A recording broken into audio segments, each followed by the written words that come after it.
Face of Haryana देखने वाले सभी दर्शकों को आपके छोटे भाई अंकुश चौधरी की राम राम। दोस्तों, हरियाणा फेमस है खेलों की वजह से। खेलों में आपने अलग अलग खेल में अलग अलग बहुत सुपरस्टार प्लेयर्स देखे हैं। नीरज चोपड़ा, बजरंग पुनिया, रवि दहिया, सुरेंद्र पालड़, बहुत सारे प्लेयर्स हैं जो अलग अलग फील्ड में अलग अलग गेम्स में ना सिर्फ अपने जिले का बल्कि अपने हरियाणा प्रांत का, और ना सिर्फ हरियाणा प्रांत का बल्कि पूरे देश का नाम रोशन कर चुके हैं, चमका चुके हैं। लेकिन आज आप उनकी सफलता की इमारत देख रहे हैं। क्या आप उनकी स्ट्रगल टाइम का कंस्ट्रक्शन देखना चाहते हैं? तो आज उसी चीज से रूबरू कराने की मेरी कोशिश है, क्योंकि एक ऐसे व्यक्ति मेरे साथ बैठे हुए हैं जिसकी इमारत आने वाले समय में आप लोग देखेंगे, क्योंकि आज उस इमारत का कंस्ट्रक्शन का काम चालू है। एक बिल्कुल ही यूनिक, एक बिल्कुल ही अद्भुत, एक बिल्कुल ही अलग गेम, जिसको जैसे नीरज चोपड़ा से पहले शायद ही जेवलिन को इतनी तवज्जो दी जाती थी हमारे देश में, लेकिन आज हर गांव में ज्यादातर बच्चे जेवलिन के पीछे पड़े हुए हैं कि मैं भी भाला फेंकूंगा, मैं भी जेवलिन फेंकूंगा। ठीक वैसे ही भविष्य का एक और नया गेम, हालांकि बहुत कम लोग इस फील्ड के अंदर आते हैं क्योंकि ये एक बड़ा एडवेंचरस स्पोर्ट्स है, इसमें थोड़ा सा रिस्क होता है, लेकिन डेयरिंग पर्सन बहुत सारे लोग हैं जो इस फील्ड के अंदर बहुत नाम कमा भी चुके हैं। लेकिन भविष्य में ये एक बहुत नया, बहुत बड़ा गेम सामने आ रहा है आप लोगों के, और ओलंपिक में भी इस गेम को जगह है। तो उस गेम का नाम है पर्वत आरोहण। जी हाँ, माउंटेनरिंग। हमारे साथ बैठे हुए हैं हमारे भाई जो माउंटेनरिंग करते हैं, जो पर्वत आरोही हैं। तो आइए जानते हैं कि माउंटेनरिंग एग्जैक्टली होता क्या है, किस किस तरीके के इसमें स्पोर्ट्स आते हैं, किस किस तरीके, मान लीजिए माउंटेनरिंग करने वाला जो प्लेयर है, जो स्पोर्ट्स प्लेयर है, वो किस किस फील्ड में जा सकता है, कैसी कैसी ट्रेनिंग दे सकता है, कैसी कैसी ट्रेनिंग्स उसको लेनी होती है, और कैसे इस काम में एक मुकाम हासिल किया जा सकता है। तो आइए आपसे परिचय कराते हैं हमारे भाई का। तो भाई, सबसे पहले मैं चाहूंगा कि मेरे दर्शकों को आप अपना परिचय दीजिए। राम राम। मेरा नाम है सुमित महला। मैं एक छोटे से गांव माजर उड़ान, जिला करनाल, हरियाणा से बिलोंग करता हूं। मैं पर्वतारोही और इसके अलावा एक एथलीट भी हूं। दरअसल मेरी फील्ड में काफ़ी गिने चुने खिलाड़ी होते हैं, उनमें से मैं एक हूं। पूरे करनाल जिले में जैसे दो तीन ही हैं हम जो इस फील्ड में हैं, और मैं ही हूं जो एक्टिवली माउंटेनिंग में हूं। बाकी जो दो लोग हैं वो इतने एक्टिव नहीं हैं। मतलब एक, फुल टाइम करते हैं आप? हाँ जी, एक लड़की है और एक लड़का है, हम्म। और एक मैं हूँ। हम्म। एक यूनिक स्पोर्ट्स है, काफ़ी कम लोग हैं, खतरा ज़्यादा है, तो काफ़ी कम लोग करते हैं इस गेम। और कंपटीशन कम है इस गेम में, लेकिन और चीज़ें रहती हैं इसमें ज़्यादा, क्योंकि एडवेंचर स्पोर्ट्स में है तो उसकी वजह से आपको काफ़ी चीज़ें फेस करनी पड़ती हैं। एक नॉर्मल स्पोर्ट्स से ज़्यादा आपको मेंटली, फिजिकली और भी चीज़ें देखनी पड़ती हैं इसके साथ। ठीक है, बहुत बढ़िया। तो सुमित भाई, मैं जानना चाहूंगा, मैं क्या, दर्शक जानना चाहेंगे कि इसकी शुरुआत आपके जीवन में कैसे हुई? कैसे आपको लगा कि आपको माउंटेनियरिंग करनी चाहिए, पर्वत आरोही बनना चाहिए? ऐसे तो कुछ सोचा नहीं था मैंने कि भी हम्म। मैं माउंटेनिंग में आऊँगा, लेकिन शुरू से ही मैं स्पोर्ट्स में रहा हूँ। हम्म। मैंने वॉलीबॉल भी खेली, फुटबॉल भी खेली और हम्म। बैडमिंटन भी खेला मैंने। हम्म। बैडमिंटन में मैंने इंटर कॉलेज तक खेला मैंने। हम्म। तो शुरू से ही स्पोर्ट्स में था, लेकिन प्रॉपर मुझे नहीं था कि मैं माउंटेनिंग में आऊँगा। लेकिन लाइफ में कुछ चीज़ें ऐसी होती है कि भी चेंज होती रहती है आपकी लाइफ।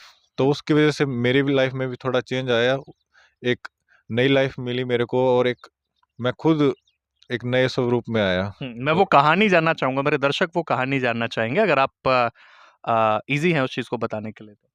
जी हाँ, मैं बेशक बताना चाहूँगा आपको कि भी सबकी लाइफ में अलग रहता है, तो मेरे साथ क्या हुआ।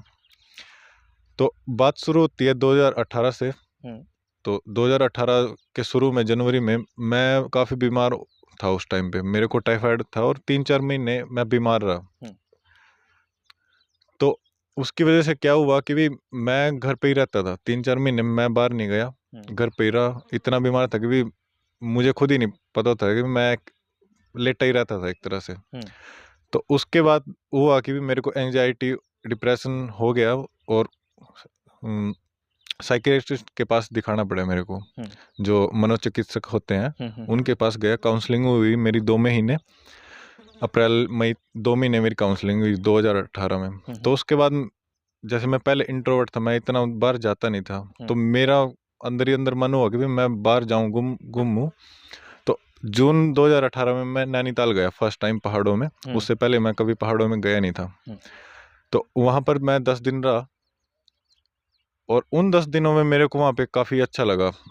यानी मेरे मन में उस टाइम भी नहीं था कि मैं माउंटेनिंग में आऊँगा, लेकिन एक चीज़ फील होती है अंदर से आपको कि भी अच्छा लगता है उस जगह पे जाके।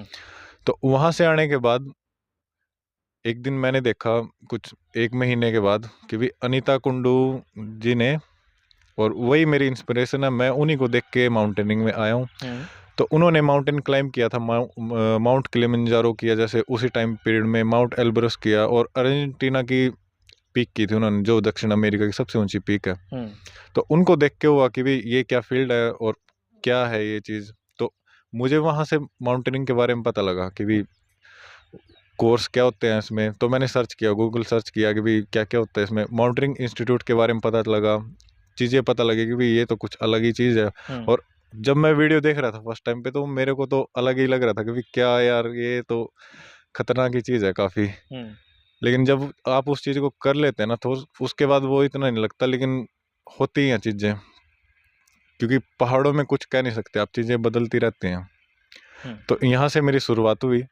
उसके बाद फिर मैंने एडमिशन ले लिया नवंबर 2018 में, मार्च कोर्स कर लिया 2019 में। लेकिन जब मैंने कोर्स में एडमिशन ले लिया, तब मैंने किसी को नहीं बताया। कोर्स में एडमिशन लेने के बाद बताया कि मैं माउंटेनिंग में जाऊंगा।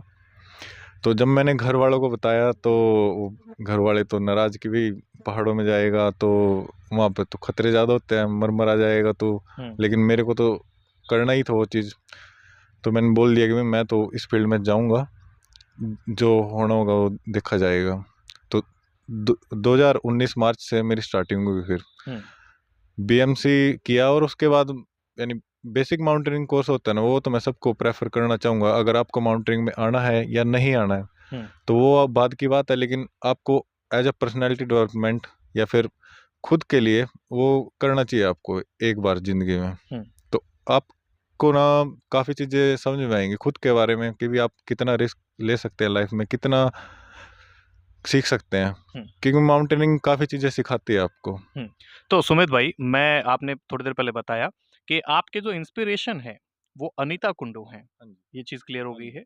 तो सुमित भाई, मैं ये पूछना चाहूँगा, वो तो चलो आपने शायद वीडियो देखा हो, उनके बारे में इन्फॉर्मेशन ली हो। फैमिली में आपके इंस्पिरेशन कौन है?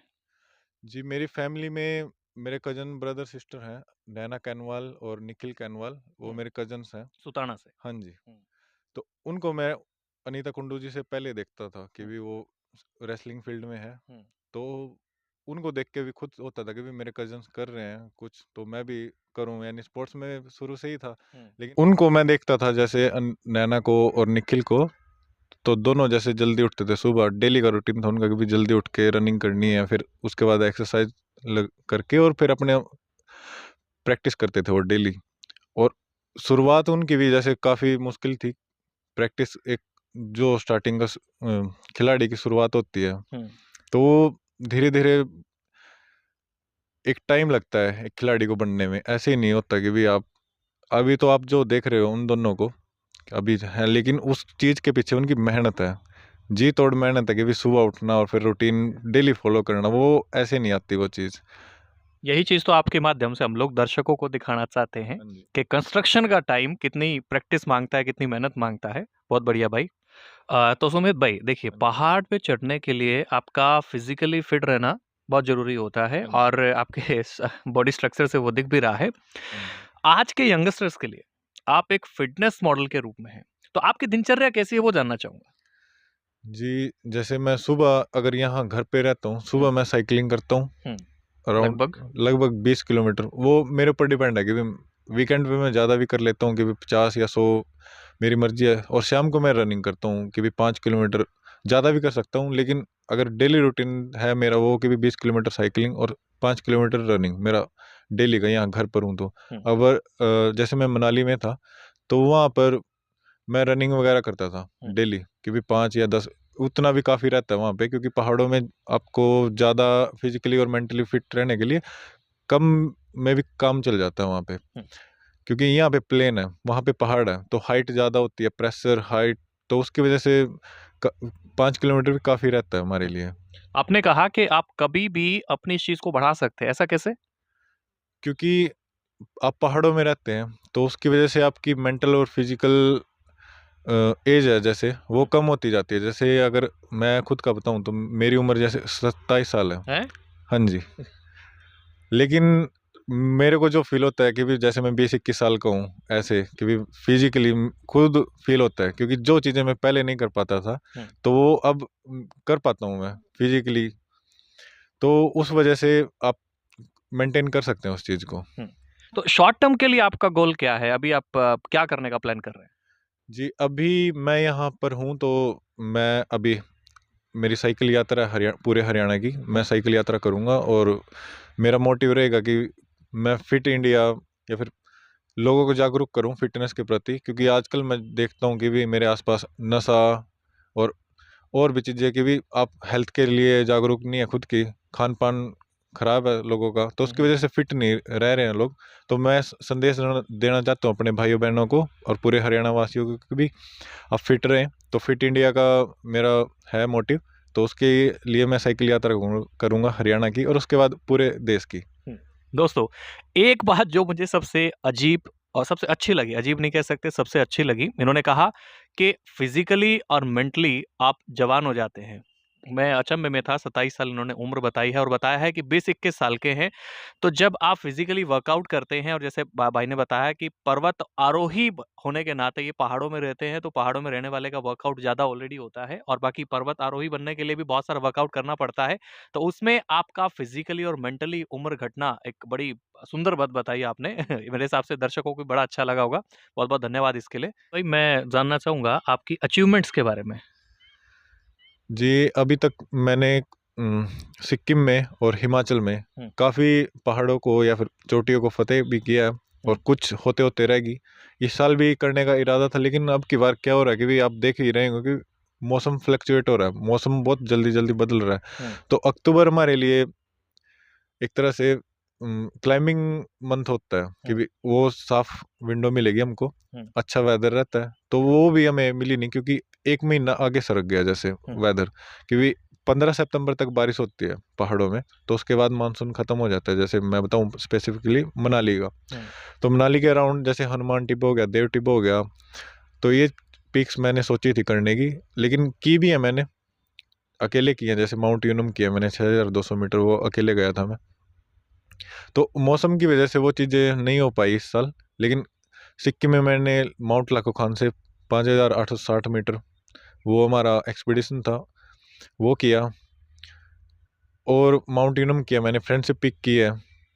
माउंट यूनम 6200 मीटर है। फ्रेंडशिप पीक भी मैंने सोलो किया है, 5280 मीटर।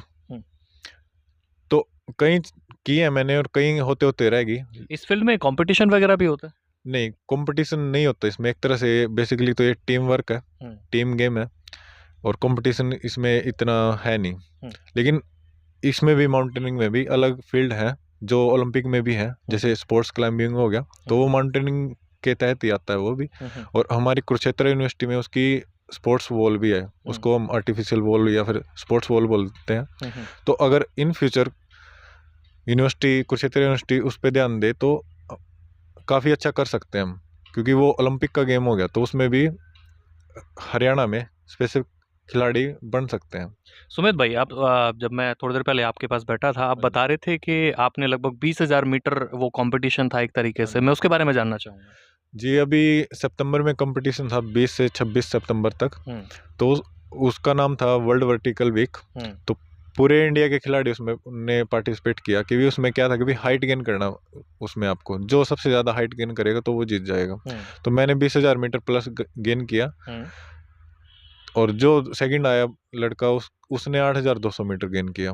तो फिर मैं जीत गया। उसमें प्राइज भी था कि भी एक वॉच मिलेगी आपको 40,000 रुपये की, तो वो फिर मेरे को मिली।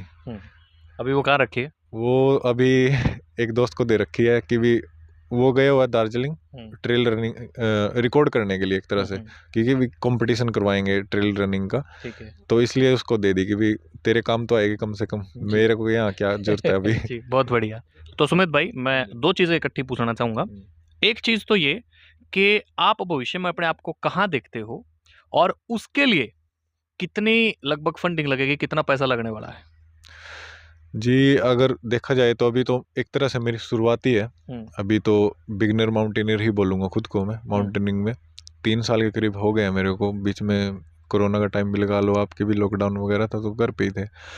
और खुद को मैं देखता हूँ कि भी माउंटेनियरिंग में एक तरह से काफ़ी पीक्स रहते हैं। हुँ, और अभी जैसे मेरा इस साल जन्मदिन था तो मैंने सोचा था कि भी मैं जैसे वर्ल्ड रिकॉर्ड बनाऊंगा। 7 समिट है, हुँ, 7 महाद्वीप है, और हुँ, 7 महाद्वीपों की सबसे ऊंची चोटियां हैं। हुँ, तो वो अलग अलग टाइम पे करते हैं जैसे, हुँ, लेकिन मैं उनको इकट्ठे कि भी कम टाइम में करना चाहता हूँ कि भी 4 महीने हो गए जैसे। हुँ, तो वो एक तरह से वर्ल्ड रिकॉर्ड बनेगा, वो एक अलग मैसेज आएगा उस चीज़ से। हुँ। तो वो चीज़ है एक तो। और एक सिंगल चोटी तक पहुँचने के लिए लगभग कितना खर्चा आ जाता है? देखो, माउंटेनिंग है ही एक तरह से एक्सपेंसिव स्पोर्ट्स, हुँ, काफ़ी चीज़ें लगती हैं इसमें। जैसे अगर मैं खुद का बताऊं तो मेरी पर्सनल किट ही कुछ 3 लाख के करीब आएगी एवरेज, ज़्यादा भी आ सकती है। हुँ, और उसके अलावा एक्सपीडिशन पे खर्चा आता है कि भी आपका जैसे बाहर जाओगे आप, फ्लाइट टिकट हो गया, वहाँ की परमिशन लगेगी और फीस लगती है। जैसे माउंट एवरेस्ट जाओगे तो हुँ, वहाँ का ही खर्चा कुछ 30 लाख के करीब है एवरेज, ज़्यादा भी है हुँ, अभी, जैसे हर साल बढ़ता जाता है। तो उसमें काफ़ी चीज़ें इंक्लूड रहती है कि भी आपका एक्सपीडिशन एक्सपेंस और आपकी परमिट परमिट फीस होती है। जैसे परमिट फीस 7-8 लाख रुपए जो नेपाल सरकार को देनी होती है। अलग अलग चीज़ें हैं और खर्चा बहुत है इसमें, लेकिन मैं उस चीज़ को भी नहीं नज़रअंदाज कर रहा हूँ कि भी मैं अपने खर्चे कट ऑफ कर रहा हूँ, कट ऑफ करके कि भी कम उसमें कर रहा हूँ कि भी जैसे मैंने सामान होता है जो हमारा, हुँ, उसके बिना हमारा काम नहीं चल सकता। तो हुँ। मैं रेंट पे लेता हूँ या फिर दोस्तों से लेता हूँ कि भी आप दे दो मेरे को। जहाँ तक सुमित भाई, मुझे ऐसा लग रहा है हाँ। कि फंडिंग की थोड़ा-सा दिक्कत है, हाँ, अदरवाइज़ अब तक तो आप वर्ल्ड रिकॉर्ड बना चुके होते। वो तो है ही बात, क्योंकि अगर जैसे मेरा खुद का सामान हो मेरे पास कि भी हुँ, लाइट होता है वो सामान, जैसे खुद का लूंगा मैं। हुँ, अभी तो जैसे रेंट पे लिया सामान कि भी वो काफ़ी भारी रहता है एक तो, हुँ, और काफ़ी यानी आउटडेटेड हो चुका है हुँ, आज के टाइम से। हुँ, अगर देखा जाए तो जो मेरी फील्ड के हैं या फिर फॉरेन में देखता हूँ मैं, तो वो अपडेटेड है एक तरह से हुँ, सामान को लेके, चीज़ों को लेके। हुँ। लेकिन हमारे यहाँ सामान आउटडेटेड है, तो उस चीज़ के लिए पैसों की ज़रूरत है, लेकिन अभी नहीं कर सकता हूँ मैं, वो उतना है नहीं। ठीक है, पर मैं आपकी बात समझ पा रहा हूँ। हाँ। तो सुमित भाई, हाँ जी। मैं आपसे ये जानना चाहूँगा कि आने वाले समय में आप अपने आप को कहाँ देखते हो? और उसके लिए किस-किस चीज़ की ज़रूरत है? कितनी-कितनी ज़रूरत है? फॉर एग्ज़ाम्पल मेहनत, पैसा, क्योंकि हर स्पोर्ट्स के अंदर पैसा भी चाहिए और मेहनत भी लगती है। तो आप अपने आप को कहाँ देखते हो? देखो जी, अभी तो एक तरह से शुरुआती है मेरी, हुँ, कि भी 3 साल हो गए हैं मेरे को, और बीच में कोरोना का टाइम भी चला हुआ था, लॉकडाउन भी था। तो मेहनत तो कर ही रहा हूँ मैं एक तरह से, लेकिन कुछ चीज़ें हैं कि भी उनको लेके वो चीज़ें मेरे हाथ में नहीं है। जैसे कि भी खर्चा काफ़ी आता है इस फील्ड में, एक तरह से एक्सपेंसिव फील्ड है, हुँ। काफ़ी महंगा रहता है सामान वगैरह भी। तो उसकी वजह से ही रुका हूँ बेसिकली तो मैं, नहीं तो म- म- मैंने सोचा था कि भी मैं वर्ल्ड रिकॉर्ड अटेम्प्ट करूँगा, यानी मेरा गोल भी है वो एक तरह से, हुँ, कि भी 7 समिट नाम से है जैसे, 7 महाद्वीप हैं और हुँ, 7 महाद्वीपों की 7 सबसे ऊंची चोटियां। हुँ, तो उसको मैं रिकॉर्ड टाइम में करना चाहता हूँ। वैसे तो अलग अलग टाइम में करते हैं, लेकिन कोई इंडियन है नहीं कि भी उसने कम टाइम में क्यों, कि भी जैसे मैं 4 या 5 महीने में करना चाहता हूँ उसको। हुँ। और उस चीज़ के लिए चाहिए काफ़ी पैसा। लगभग? लगभग जैसे मैं बताऊँ, माउंट एवरेस्ट का ही खर्चा हुँ, कुछ 30 लाख आता है एवरेज। हुँ। तो और जो चोटियां हैं उनका 5 से 10 लाख, किसी का कम है किसी का ज़्यादा है। किस-किस तरीके से इसमें खर्चा आता है? इसमें जैसे आपकी मेन तो परमिट फीस होगी, हुँ, और दूसरा कि भी आप वहाँ जाओगे तो उसका एक्सपेंस, फ्लाइट टिकट वगैरह, हुँ, और फिर वहाँ पे आप गाइड पोर्टर वगैरह करने होते हैं आपको। हुँ, यानी कि सामान आपके पास नहीं है तो वहाँ से रेंट पे लेना पड़ेगा आपको सारा सामान, एक हम्म, टीम जाएगी जैसे, या फिर आप अकेले भी जा रहे हो तो खर्चा इंक्लूड रहता है फिर उस चीज़ में। तो वो काफ़ी महंगा पड़ता है कि सामान भी आपका, जैसे मेरा खुद का ही बताऊँ तो 3 लाख के करीब आएगा, लेकिन वो काफ़ी लाइट रहेगा, मेरे लिए सूटेबल रहेगा कि भी मैं इजीली जा सकता हूँ। और मेहनत करने के लिए मैं तैयार हूँ, मेहनत से मुझे कोई वो नहीं है दिक्कत। लेकिन ये चीज़ें नहीं है ना मेरे पास, तो टाइम ज़्यादा लग रहा है उस वजह से। देखो टाइम, अगर मेरे को सही टाइम पे सही चीज़ मिल जाए तो मैं जल्दी कर सकता हूँ उस चीज़ को। और बिल्कुल। एक कोई छोटी चीज़ नहीं है कि भी आप एक रिकॉर्ड टाइम में 7 सबमिट, यानी जो मैं बता रहा हूँ आपको, इसको रिकॉर्ड टाइम में करोगे तो काफ़ी बड़ी चीज़ है, पूरी दुनिया में मैसेज आएगा। ऐसा नहीं है कि भी कोई छोटा मोटा काम है ये। एक तरह से आप एक पहाड़ पे जाते हो तो उसमें ही कितनी मेहनत लग जाती है, और मैं इसको बैक टू बैक करूँगा एक चीज़ को, तो काफ़ी मेरे लिए भी फिजिकली मेंटली काफ़ी चैलेंजिंग रहेगा, लेकिन मैं उस चीज़ के लिए तैयार हूँ, मुझे उससे कोई दिक्कत नहीं, मेहनत मैं कर रहा हूँ। बिल्कुल, जहाँ तक आप मतलब आपकी बात मैं समझ पाया हूँ, आपने कहा है कि फ़िज़िकली कहने का मतलब मेहनत करने के लिए आप तैयार हैं, हाँ जी। बस थोड़ा-सा पैसों की वजह से आप कहीं न कहीं रुके हुए हैं। तो सुमित भाई, एक बात और बताओ मैंने, हाँ जी। माउंटेनियरिंग जॉइन करने से पहले और अब में, मतलब पर्सनल लेवल पे पूछ रहा हूँ मैं, खुल के बताना है आपने, हाँ जी। आपको क्या बदलाव फ़ील हुआ? देखो जी, पहले बीएमसी से पहले, हुँ, बेसिक माउंटेनिंग कोर्स करने से पहले तो मैं जैसे पहाड़ों के बारे में कुछ पता ही नहीं था मेरे को, हुँ, बल्कि मैंने तो बर्फ़ तक नहीं देखी थी। ओ तेरी! बर्फ़ देखने भी मैं कोर्स से पहले गया था स्पेशली, हुँ, पहले तो गया शिमला में हुँ, कि भी बर्फ़ देखनी है मेरे को। हुँ, फिर वहाँ तो मिली नहीं, फिर हुँ, गया मनाली, मनाली में देखी बर्फ़ पहली बार। हुँ, और वहाँ देखने के बाद यानी खुशी ऐसे आई कि भी जैसे बच्चा खुश हो जाता है ना, हुँ, वैसे हम बर्फ़ में खुश हुए। काफ़ी मज़ा आया वहाँ पे। उसके बाद मैं कोर्स में गया। हुँ, कोर्स में भी काफ़ी चीज़ें हुई मेरे साथ कि भी एक तो पहाड़ों का इतना ज्ञान नहीं था, हुँ, और सिक्किम गया मैं, इतना दूर फर्स्ट टाइम गया घर से दूर। हुँ, तो वो चीज़ भी अलग ही रहती है कि भी आप सीखते हो, हुँ, लोगों को देखते हो कि भी अलग-अलग हैं वहाँ पे, अलग-अलग कोने से आए थे देश के। तो मेरी ज़िंदगी में काफ़ी चेंजिंग रहा वो। कोर्स के बीच में भी जैसे इंसिडेंट हुए, और कोर्स कंप्लीट हुआ, उसके बाद अंदर से ही फ़ील होता है कि भी आप जैसे पॉजिटिव एनर्जी आती है आपकी कि भी मैं ये चीज़ें कर सकता हूँ। हुँ। यानी रिस्क फैक्टर होता है ना आपका, वो काफ़ी बढ़ जाता है कि भी आप कुछ भी कर लोगे, कि भी मैं इस चीज़ को फेस कर सकता हूँ। वो चीज़ें अंदर से आई फिर मेरे कि भी हाँ, ये चीज़ें कर सकता हूँ मैं। तो बीएमसी मेरे लिए एक तरह से टर्निंग पॉइंट था कि भी, और काफ़ी मज़ा भी आया उस चीज़ में करते हुए भी। सुमित भाई, आपने जो मुझे बात बताई, हाँ जी। ज़्यादातर मैंने देखा है पहाड़ों में जाकर के ना, जो यंगस्टर्स हैं, वो थ्रिलिंग के लिए शराब पीते हैं हाँ। और आप पहली बार शायद मुझे ये बता रहे हैं कि भाई थ्रिलिंग इन चीज़ों में भी बहुत ज़्यादा है। हाँ जी, मज़ा तो बहुत ही है। अब आप पहाड़ों में जाओगे, एक तो लोग आपको वहाँ पे जेन्युइन मिलेंगे। हुँ, यानी जहाँ लोग ज़्यादा हो झगड़ा ना, वहाँ इंसानियत नहीं मिलती। जहाँ लोग कम मिलेंगे ना, वहाँ ज़्यादा इंसानियत मिलेगी। हुँ, यानी एक तरह से प्योर सोल कह देंगे ना आप, कि भी शुद्ध आदमी वहाँ पहाड़ों में मिलेंगे अपना। ठीक है।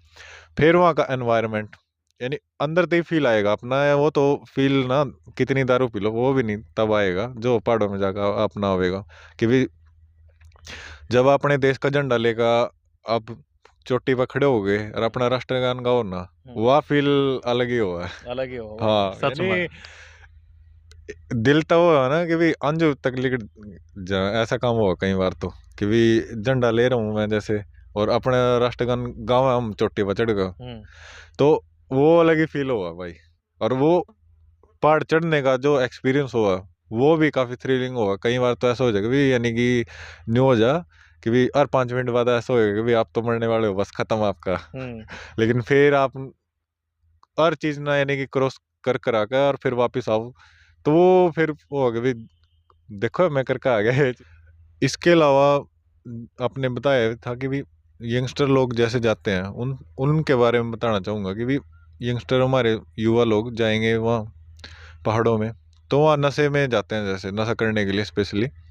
तो उसके बिना वहाँ पे रह के कुछ दिन 4-5 दिन लगा के आओ, तो काफ़ी फ़र्क महसूस होएगा खुद को, क्योंकि पहाड़ों में मैदानों से ज़्यादा, जैसे अपने हरियाणा तो प्लेन है पूरा, तो काफ़ी एनर्जी रहती है वहाँ पे। लोग कम है, अच्छे लोग हैं, तो स्पेशली नशे के लिए मत जाओ वहाँ पे। टूरिस्ट प्लेसेस है, वहाँ से दूर हट के किसी गांव में या फिर ऐसी जगह जाओ कि भी लोग कम है, वहाँ पे गुजार के आओ। तो वो आपको ना खुद में ही फर्क फील होएगा, यानी एनवायरनमेंट की वजह से वहाँ पे। और वो चीज़ यानी मैं बता नहीं सकता कि क्या एनर्जी होती है वो। इनर पीस, सुकून होता है ना जो, वो आपको दारू में नहीं मिलेगा। आप पी के बैठ जाओगे वहाँ पे, वो दारू पीनी है तो फिर अपने घर ही पी लो भाई। सुमित भाई और भाइयों ने नहीं पता हो कहाँ जाना चाहिए कहाँ नहीं। अगर नहीं पता है तो भाई मैं बैठा हूँ गाइड करने के लिए, मेरे तो पूछ लो। मेरी आईडी आप सर्च कर लेना, सुमित महला के नाम पे। जो भी चीज़ होगी मैं आपको पूरा ओपनली बताऊंगा। नहीं पता है, जो भी पूछना है या फिर कुछ भी पूछना हो अपना, तो मैं हर टाइम अवेलेबल हूँ। और इसके अलावा किसी को स्पेशली ही जाना है तो एज ए टूर गाइड या फिर ट्रैक लीडर, जैसे पहाड़ों में जो ट्रैक पे लेके जाता है उसको ट्रैक लीडर बोलते हैं, वो काम भी कर सकता हूँ मैं। कि भी आपको ऐसे ऐसे ट्रैक्स पे लेके जाऊंगा जहाँ कम लोग जाते हैं, और आपको ना एक तरह से लाइफ चेंजिंग रहेगा वो चीज़ आपके लिए। तो वो भी मैं कर सकता हूँ अगर आपको स्पेशली जाना है तो। अगर जैसे आप अपनी खुद की टीम बनाए या फिर ग्रुप में आए समय निकाल के अपना, तो मैं वो चीज़ कर सकता हूँ आपके लिए। कि भी मैं आपको स्पेशली टाइम दूंगा खुद से, और हर एक चीज़ करवाऊंगा जो मुझे उस टाइम पे ठीक लगेगी आपके हिसाब से। कि भी आप करना क्या चाहते हो स्पेशली, तो मेन बात तो है कि भी हाँ। तो मैं आपको अलग एक्सपीरियंस करवाऊंगा एज ए ट्रैक लीडर। आप आएंगे वहाँ पे, पहाड़ों में कुछ दिन बिताएंगे तो काफ़ी अच्छा एक्सपीरियंस रहेगा, आप खुद फील करोगे वो चीज़। सुमित भाई जैसा अपना स्पोर्ट्स है ना बड़ा एडवेंचरस है, बड़ा बड़ा रिस्क होता होगा इसके अंदर। तो और जिंदगी में बहुत सारे मौके भी आए होंगे, आपने नू नू लगे होगा और ओए ले भाई आज तो गए। ऐसा कोई आया इंसिडेंट आपकी जिंदगी में? कई आए हैं लेकिन दो तीन तो ज़्यादा ही रहे हैं। कि भी सोच लिया कि भी आज तो गए। आज तो टाइम बोलेंगे। कि भी जैसे बेसिक माउंटेनिंग कोर्स चल रहा था मेरा, और पहला ही दिन था ग्लेशियर ट्रेनिंग का। उस टाइम पे तो जैसे ट्रेनिंग ही चल रही थी मेरी माउंटेनियरिंग की। तो वहाँ पे क्या हुआ कि स्नो ब्लिजर्ड आ गया। कुछ आधा घंटा ही हुआ था हमको ट्रेनिंग करते हुए, तो स्नो ब्लिजर्ड वो अचानक ही आता है, बर्फ का तूफान बोलते हैं हमारी भाषा में। तो वो आ गया, तो उसमें क्या होता है कि भी हवा चलेगी जैसे 100 किलोमीटर प्लस स्पीड से चलेगी, तो उसमें और फिर दिखता भी नहीं आपको कुछ। गए थे जैसे हम उस हाइट पे, 3.5 घंटे में पहुंचे थे हम, और आए हमें कुछ 1 घंटे के अंदर आ गए थे हम। कुछ मुश्किल से 50 मिनट ले गए हमने, यानी पूरी स्पीड में आए जितना आ सकते थे हम। तो वो एक्सपीरियंस काफी वो था। 32 ट्रेनिंग थे हम, 32 में से 23 बंदे छोड़ के जाने वाले थे, 8 छोड़ के भी गए और रो रहे थे। जब मैं आया ना, तो हमारा किचन टेंट होता है, उसमें सब जैसे आ जाते हैं सारे लोग, तो टेंट में सारे आके देखा मैंने कि भी सारे रो रहे हैं ज्यादातर। तो वो यानी अलग ही एक्सपीरियंस था वो एज ए ट्रेनी। कि भी आप मौत के मुंह से बच के आए, क्योंकि एक तो हवा चल रही है, आप जैसे पाँव रखोगे तो वो जैसे सोचते हैं कि भी एक पे रखना आपको, तो वो दो पे रखा जा रहा है ऐसे, यानी कि। और वो तो तब की भी हमने 1 किलो के हमारे वो शूज होते हैं, स्नो बूट डाल रखे थे, प्रॉपर प्रॉपर किट में थे। तो वो दिन तो यानी अब तक याद है, बल्कि एक तरह से हम याद भी करते हैं जो माउंटेनियर थे उस टाइम पे। तो उस चीज को हर साल याद भी करते हैं हम, जैसे 3 साल हो गए अभी, तो वो तो यानी जहन में रहेगी। फिर उसके अलावा जैसे देव टिब्बा पे गए थे हम अल्पाइन स्टाइल में। तो उसमें क्या है कि भी वो खड़ी दीवार है, उस पे बेस कैंप से आप एडवांस कैंप जाओगे तो वो एक खड़ी दीवार है, उसको चढ़ना ही चैलेंजिंग रहता है काफी। और मैं हो गया था वहां पे, बीमार हो गया था जैसे। तो उसमें क्या है कि भी पत्थर गिरते रहते हैं, और बल्कि वहां पे उस टाइम पे गया मैं तो एक बंदे की डेथ भी हो गई थी जब मैं वापस आ रहा था। तो ये पिछले साल की बात है, तो वो भी काफी खतरों भरा रहा, लेकिन मजा आया वहां पे काफी। मतलब इतने सारे खतरे आपने झेले हैं, इतना सारा रिस्क आपने लिया है। एक जगह तो जब मान लीजिए अपने टीम के 23 प्लेयर, 32 में से 23 प्लेयर ये कह रहे हैं कि हम नहीं करते हैं, तब और दूसरा जब आप वापिस आ रहे थे और वापिस आते वक्त आपने एक डेड बॉडी देखी किसी की कि वो मर गया, वो मेरे साथ जा रहा था। तो ये मेंटली हमें बड़ा तोड़ देता है। इससे कैसे बचे आप? जी वो तो है ही, तोड़ तो देता है, लेकिन हमारी जैसे माउंटेनिंग लाइन में होता है ना कि भी अलग ही दिमाग हो जाता है। एक तो माउंटेनिंग स्पिरिट होती है ना, वो काफी स्ट्रोंग हो जाती है, मेंटली आप काफी स्ट्रोंग हो जाते हो। तो ये चीज़ें तो होती रहती हैं, लेकिन आपको उस चीज़ को बाईपास करके आगे बढ़ना ही है लाइफ में। और एक चीज़ हो गई वो होती रहेंगी। माउंटेन में कुछ पता नहीं होता कि भी कब क्या हो जाए, उस चीज़ के लिए हम हमेशा तैयार रहते हैं। लेकिन एक थ्रिलिंग ऐसी होती है, एक आनंद ऐसा होता है जो आपको रोकने नहीं देता अपने आप को कि नहीं रुकना नहीं है भाई, जो मर्जी हो जाए। हाँ जी, वो तो है ही। ये चीज़ यानी रुकने वाली नहीं है, क्योंकि अंदर से ही फ़ील करते हैं ना वो चीज़ें आप, तो वो आपको रुकने ही नहीं देती। पहली बात तो आप यानी रुक ही नहीं सकते। अगर जैसे मैं खुद का बताऊँ तो मैं अब डेली एक्सरसाइज़ करता हूँ। एक दिन भी ना करूँ ना तो ऐसा हो जाता है बॉडी में कि भी कुछ तो छूट है गया। मिसिंग आज। ठीक है भाई, बहुत सुमित भाई, मैं पूछना चाहूँगा कि जो बच्चे अभी देख रहे हैं, हाँ जी। जो आने वाले समय में शायद आपसे इंस्पायर होकर के एक माउंटेनियरिंग करना चाहेंगे, माउंटेनियर बनना चाहेंगे, उनके लिए आप कैसे मदद कर सकते हो? जी, जैसे मेन तो हमारा माउंटेनिंग लगा लो, तो एथलेटिक्स में आता है। हुँ, एज़ अ रनर भी कर सकते हैं हम। हुँ, तो मैं माउंटेनियरिंग के अलावा ट्रेल रनिंग भी करता हूँ। हुँ, अगर कोई बच्चा एथलेटिक्स में आना चाहता है, तो उसकी मदद के लिए मैं तैयार हूँ हुँ, कि भी उसको कुछ गाइडलाइन चाहिए कुछ भी, क्योंकि जैसे मेरे को खुद नहीं मिली, हुँ, लेकिन मैं औरों को गाइड कर सकता हूँ कि भी स्पोर्ट्स फील्ड में स्पेशली रनिंग वगैरह में या एथलेटिक्स में कोई और गेम है, हुँ, तो उसका जैसे मेंटली और फिजिकली मेंटेन करने के लिए उसको क्या चाहिए, क्या डाइट है, वो सब मैं बता सकता हूँ उसको। हुँ, अगर हुँ। किसी को ज़रूरत है और ज़्यादा ही ज़रूरत तो बात करे मेरे से, मैं उसके लिए अवेलेबल हूँ हर टाइम पे। ठीक है, आपका इंस्टाग्राम आईडी और आपका फ़ोन नंबर वगैरह मैं वीडियो स्क्रीन पे दे और दूँगा। इसके अलावा जैसे माँ-बाप माँ-बाप भी होते हैं कि भी अपने बच्चों को फिज़िकली, मेंटली शुरू से ही उसको प्रिपेयर करेंगे, तो बच्चे के लिए ज़्यादा अच्छा रहता है कि भी उसकी नींव ही अगर स्ट्रॉन्ग बनेगी, तो उसके लिए भी मैं मदद कर सकता हूँ कि भी अगर किसी को ज़रूरत है कि भी कोई पेरेंट्स है कि भी अपने बच्चे के लिए ज़्यादा ही कंसर्न है, कोई उसके बारे में करना चाहता है, तो उनको लाइन मिलती नहीं है, कि भी कोई गाइड करने वाला नहीं होता टाइम पे। हुँ, हुँ। तो उसके लिए भी मैं तैयार हूँ, क्योंकि मैं तो ऑलरेडी कर रहा हूँ। तो किसी को चाहिए मदद तो उसके लिए भी आप मेरे से कॉन्टैक्ट करें फिर उस बारे में। बहुत बढ़िया। सुमित भाई, ये तो आपने बताया कि आप कैसे बच्चों की मदद कर सकते हैं और किस-किस लेवल पे कर सकते हैं। हम यानी कि समाज, महासभा या फिर सरकार आपको आपके लक्ष्य तक पहुँचने में कैसे मदद करे? जी देखो, अभी मेरे को जो ज़रूरत है, तो उसके लिए भी मेहनत करने के लिए तैयार हूँ। हुँ, मेन रह गए भी खर्चे वगैरह, तो उसके लिए भी कि भी मैं बच्चों को तो तैयार करूँगा ही। हुँ, उसके लिए मैंने हमारी फ़ील्ड की जैसे स्पोर्ट्स वॉल होती है, हुँ, ओलंपिक का गेम है बेसिकली। हुँ, हुँ। तो वॉल है वहाँ यूनिवर्सिटी में। कुरुक्षेत्र यूनिवर्सिटी में। हाँ जी, हुँ, कुरुक्षेत्र यूनिवर्सिटी में वॉल है, लेकिन वो अभी बेकार पड़ी हुई है हुँ। और वो कुछ 1 करोड़ के करीब की वॉल है वो। ओहो! वो ऐसे नहीं कि भी कोई सस्ती चीज़ है। हुँ, हुँ, इतनी महँगी और इतनी यानी मेरी फ़ील्ड के हिसाब से तो वो काफ़ी इम्पोर्टेंस रखती है कि भी आप उसमें ट्रेनिंग हर तरह की कर सकते हो। हुँ, तो वो चीज़ बेकार पड़ी है, मैं उसको एक तरह से यूज़फुल में ला सकता हूँ एक तरह से कि भी खिलाड़ी तैयार होंगे हुँ, स्पोर्ट्स क्लाइंबिंग में। तो एक तो वो चीज़ कर सकता हूँ मैं। उसके अलावा कि भी जैसे सरकार हुई, तो या फिर कोई और पर्सन हुआ या फिर कोई ग्रुप हुआ या फिर कोई भी हो, तो वो मुझे स्पॉन्सर कर सकता है मेरे एक्सपीडिशन के लिए, और मैं उनको एडवर्टाइजमेंट कर सकता हूँ उनके लिए हुँ, कि भी जैसे मैं माउंटेन पीक्स पे जाऊँगा तो कर सकते हैं हम ये चीज़ें कि भी उनकी ऐड वगैरह हुई, कुछ भी हो, हुँ। तो वो कुछ ऐसे करें, मेरी हेल्प करें किसी भी तरह से। तो ऐसे में कोई भीख नहीं माँग रहा हूँ कि भी ऐसे फ्री में नहीं है। मैं आपको पे बैक करूँगा एक तरह से, समाज को भी या फिर कोई भी पर्सन हो या फिर किसी भी तरह से हुँ, एक चीज़ लूँगा तो मैं दूँगा भी आपको कुछ ना कुछ। हुँ, हुँ।